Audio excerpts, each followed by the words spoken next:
दोस्तों, बड़ी खबर निकलकर सामने आ रही है। ईरान की मिसाइल और न्यूक्लियर प्रोग्राम से बेचैन हुआ इजरायल क्या दोबारा करेंगे हमला? नेतन्याहू क्यों जा रहे हैं ट्रंप से मिलने अमेरिका? क्या है प्लान? अमेरिकी मीडिया में जमकर चर्चा। और अगली खबर में आपको बताएंगे तुर्की को बड़ी कामयाबी, एक साथ शुरू किए 3 नौसैनिक प्लेटफॉर्म, पाकिस्तान को सौंपा आधुनिक युद्धपोत, हथियार निर्यात में भी लगाई जबरदस्त छलांग।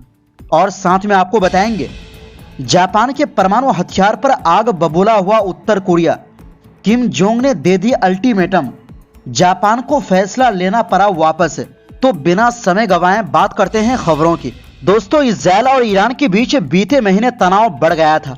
इसी के बाद एक बार फिर इजरायल दावा कर रहा है कि ईरान परमाणु ताकत बनने के लिए तैयारी कर रहा है। इस बीच हाल ही में सामने आया कि इजरायल के प्रधानमंत्री बेंजामिन नेतन्याहू अमेरिका के राष्ट्रपति डोनाल्ड ट्रंप से मुलाकात करेंगे। इस मुलाकात के दौरान वो ट्रंप के सामने ईरान के बैलिस्टिक मिसाइल गतिविधियों को लेकर अपनी चिंताएं रखेंगे।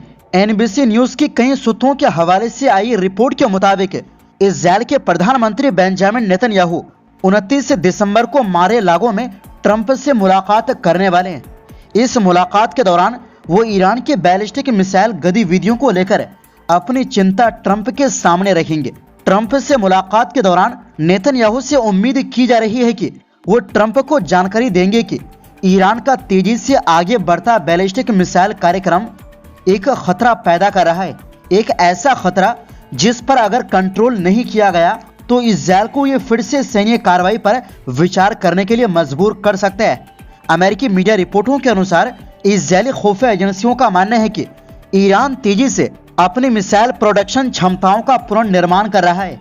साथ ही कहा गया कि संभव है कि वो ईरान में पहले हुए हमलों में क्षतिग्रस्त हुए परमाणु ढांचे को भी बहाल करने की दिशा में काम कर रहा हो। एनबीसी न्यूज के अनुसार चर्चाओं के दौरान नेतन्याहू यह तर्क दे सकते हैं कि ईरान का फैलता हुआ मिसाइल कार्यक्रम न सिर्फ इजरायल के लिए बल्कि पूरे क्षेत्र की स्थिरता और अमेरिकी हितों के लिए भी खतरा है। एनबीसी न्यूज की रिपोर्ट के अनुसार इजरायली खुफिया एजेंसी से परिचित लोगों का कहना है कि अगर ईरान को इसी तरह छोड़ दिया गया और उस पर किसी तरह का एक्शन नहीं लिया गया तो वो बैलिस्टिक मिसाइलों का प्रोडक्शन बढ़ाकर हर माह करीब 3000 मिसाइलों तक कर सकता है। व्हाइट हाउस ने कहा है कि अमेरिका ने जून में ईरान के खिलाफ जो सैन्य ऑपरेशन किया था उससे ईरान की परमाणु क्षमता पूरी तरह खत्म हो गई। व्हाइट हाउस के प्रवक्ता एना केली के मुताबिक संयुक्त राष्ट्र की परमाणु निगरानी एजेंसी और खुद ईरान ने भी इस बात की पुष्टि की है कि ऑपरेशन मिडनाइट हैमर ने ईरान के परमाणु ढांचे को तबाह कर दिया। उन्होंने ये भी कहा कि राष्ट्रपति डोनाल्ड ट्रंप पहले ही साफ कर चुके हैं कि अगर ईरान परमाणु हथियार बनाने के करीब भी पहुंचता है तो उस पर समय रहते कार्रवाई की जाएगी और उसे किसी भी हाल में रोका जाएगा। इससे पहले ईरान इजरायल के बीच करीब 2 हफ्ते युद्ध हुआ था जिसमें ईरान के मिसाइल प्रोग्राम को नुकसान की खबरें आई थी। अब इजरायल को शक है कि ईरान फिर से अपना मिसाइल कार्यक्रम खड़ा कर रहा है। फिलहाल इजरायल ने कोई नया हमला नहीं किया है, लेकिन चेतावनी दी है कि जरूरत पड़ी तो वो अमेरिका से बात कर आगे कार्रवाई कर सकता है। दूसरी तरफ ईरान भी साफ कर चुका है कि अगर दुश्मन कोई गलती करता है तो ईरान पहले से भी ज्यादा खतरनाक जवाब देगा। वहीं दूसरी ओर दोस्तों, तुर्की के राष्ट्रपति रजब तैयब एर्दोगान ने बड़ा ऐलान करते हुए कहा है कि तुर्की साल 2028 तक रक्षा और एविएशन सेक्टर में 11 अरब डॉलर यानी करीब 470 अरब लीरा का निर्यात करने का लक्ष्य लेकर चल रहा है। ये बयान उन्होंने उस खास समारोह में दिया जहां तुर्की ने अपनी नौसेना के 3 नए प्लेटफॉर्म सेवा में शामिल किए और पाकिस्तान की नौसेना को PNS खैबर नाम का आधुनिक युद्धपोत सौंपा। एर्दोगान ने बताया कि तुर्की का रक्षा और एरोस्पेस उद्योग तेजी से आगे बढ़ रहा है। पिछले 11 महीनों में इस सेक्टर का निर्यात पिछले साल की तुलना में 30% बढ़कर 7.4 अरब डॉलर तक पहुंच गया है। वहीं सिर्फ नवंबर महीने में ही निर्यात 22% बढ़ा और 742 मिलियन डॉलर का आंकड़ा पार कर गया। उन्होंने कहा कि हमने खुद पर भरोसा किया, अपने रक्षा उद्योग पर भरोसा किया और बहुत कम समय में बड़े नतीजे हासिल किए, लेकिन तुर्की यही रुकने वाला नहीं है। राष्ट्रपति एर्दोगान ने साफ कहा कि 2028 तक तुर्की का लक्ष्य दुनिया के टॉप 10 रक्षा और एविएशन निर्यातक देशों में शामिल होना है। उन्होंने बताया कि तुर्की की रक्षा परियोजनाओं का मकसद सिर्फ हथियार या प्लेटफॉर्म बनाना नहीं है, बल्कि पूरे टेक्नोलॉजी इकोसिस्टम को मजबूत करना और देश की तकनीकी क्षमता को आगे बढ़ाना है। एर्दोगान ने यह भी खुलासा किया कि तुर्की ने अपने नए और बेहद बड़े एयरक्राफ्ट कैरियर के निर्माण की प्रक्रिया शुरू कर दी। ये एयरक्राफ्ट कैरियर 300 मीटर लंबा होगा और मौजूदा TCG अनादुलू से भी बड़ा होगा। इसके साथ साथ तुर्की जमीन, समुद्र, हवा और साइबर स्पेस में अपनी सैन्य ताकत को और मजबूत करने के लिए नए प्रोजेक्ट पर लगातार काम कर रहा है। उन्होंने जोर देकर कहा कि रक्षा उद्योग में रिसर्च, डिजाइन से लेकर बड़े पैमाने पर उत्पादन तक हर चरण घरेलू और राष्ट्रीय संसाधनों से पूरा किया जा रहा है।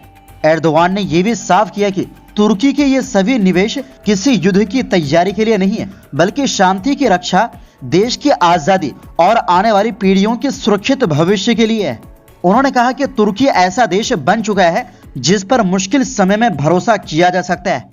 पाकिस्तान के साथ रिश्तों पर बात करते हुए एर्दोगान ने कहा कि तुर्की और पाकिस्तान की दोस्ती साझा इतिहास और आपसी भरोसे पर आधारित है और आने वाले वर्षों में ये रिश्ता और मजबूत होगा।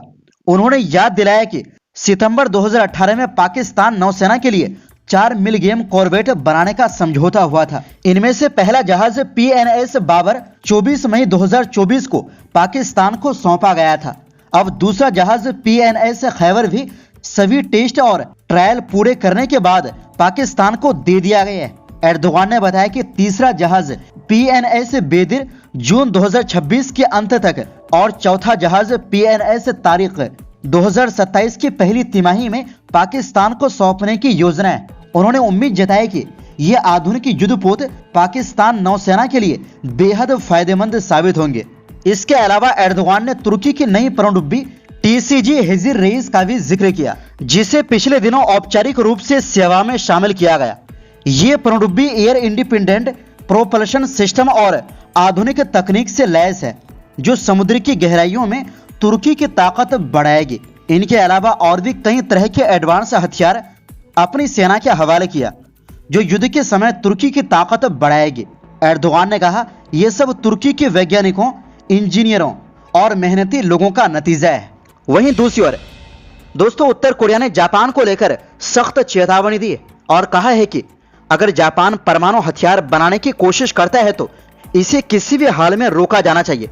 यह बयान उस रिपोर्ट के बाद आया है जिसमें दावा किया गया था कि जापान के प्रधानमंत्री कार्यालय से जुड़े एक अधिकारी ने अनौपचारिक तौर पर कहा कि जापान को भी परमाणु हथियार रखने चाहिए। इस बात के सामने आते ही जापान के अंदर ही विवाद खड़ा हो गया और सत्ता पक्ष से लेकर विपक्ष तक ने इस बयान की आलोचना की और उस अधिकारी पर कार्रवाई की मांग की।